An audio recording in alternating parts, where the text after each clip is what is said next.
जमवानो श्लोक बोल बेटा।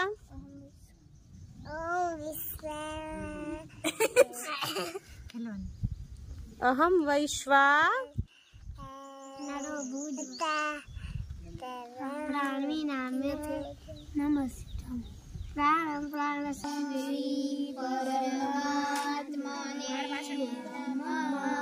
श्रीमद्भगवद्गीता अथ पंचदशोऽध्यायः।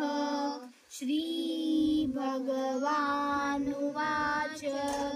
ऊर्ध्वमूलमधः शाखम् अस्वस्थं प्राहुरव्ययम् छन्दसि मनुष्यलोके न रूपमस्येतथोपलभ्यते नान्तो न चादेश सम्प्रतिष्ठा अधस्थमेनं सुविरूढमूलम्।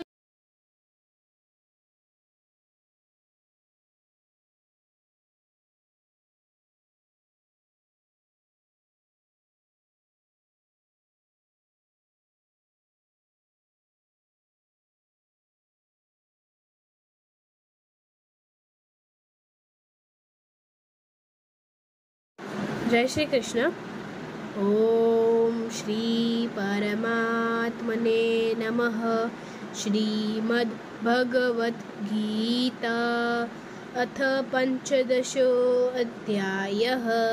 श्री भगवानुवाच ऊर्ध्वमूलं अधः शाखम् अस्वस्थं प्राहुरव्ययम् छन्दसि यस्य पर्णानि यस्तौ वेद स वेदवित् अधश्वधौ प्रसृतत्यस्य शाखा गुणप्रवृद्धा विषयप्रवालाः अधर्षमूलान्युनसन्ततानि कर्मानुबन्धीनि मनुष्यलोके न रूपमस्यैतथोपलभ्यते नान्तो न चादिर्न च सम्प्रतिष्ठा असस्थमेनं सुविरूढमूलम् असङ्गशस्त्रेण रूढेन चित्वा ततः पदं तत्परिमार्गितव्यं यस्मिन् गता न निवर्तन्ति भूयः तमेव चाद्यं पुरुषं प्रपद्ये यतः प्रवृत्तिः प्रसृता पुराणी निर्मामोजितसङ्गदोषा अध्यात्मनित्या विनिवृत्तकामाः द्वन्द्वेन विमुक्ता सुखदुःखसंज्ञैर्गच्छान्यमूढा पदव्येन न तत भास्यते सूर्यो न शाङ्को न पावकः यद्वा न निवर्तन्ते तद्मां परं मम।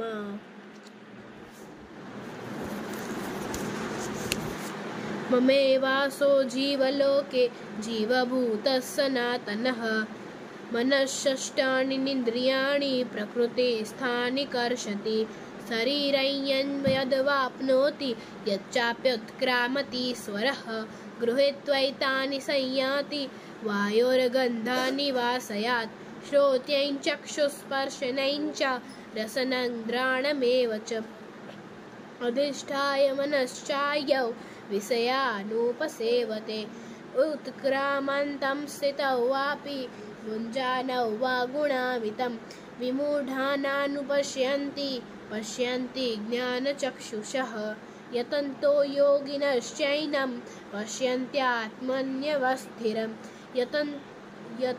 यतनोऽप्यकृतात्मानो नैनं पश्यन्त चेतसः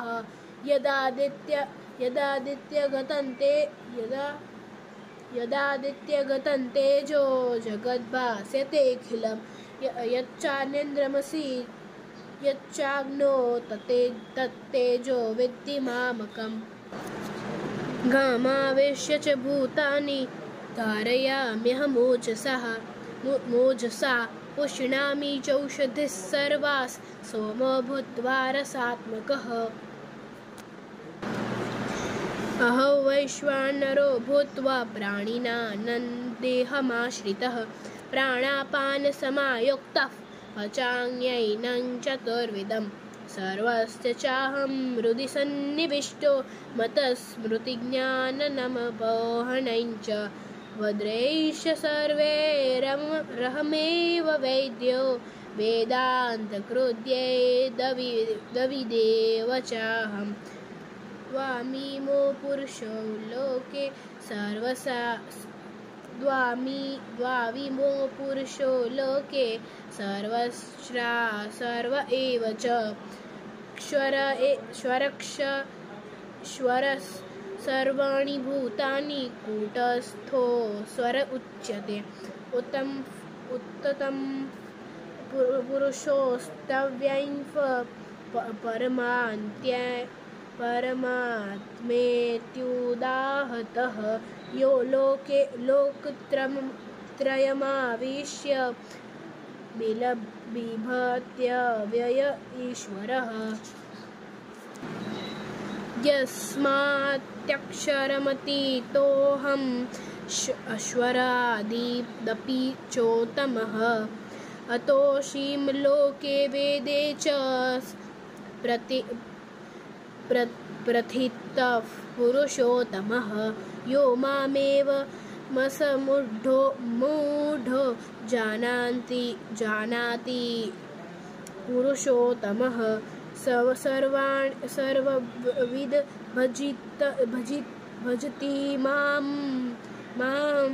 सर्वभावेन भारत इति गृह्यतमं शास्त्रम् इति मुक्तं मया नद इतद् बुद्ध्वा बुद्धिमान्यस्त्यात् कृतकृत्यश्च भारतः। ॐ तत्सदिति श्रीमद्भगवद्गीतासु उपनिषत्सु ब्रह्मविद्यायां योगशास्त्रे श्रीकृष्णार्जुनसंवादे पुरुषोत्तमयोगो नाम 15ोऽध्यायः। ॐ श्रीकृष्णार्पणमस्तु। हरये नमः, हरये नमः, हरये नमः। जय श्री कृष्ण।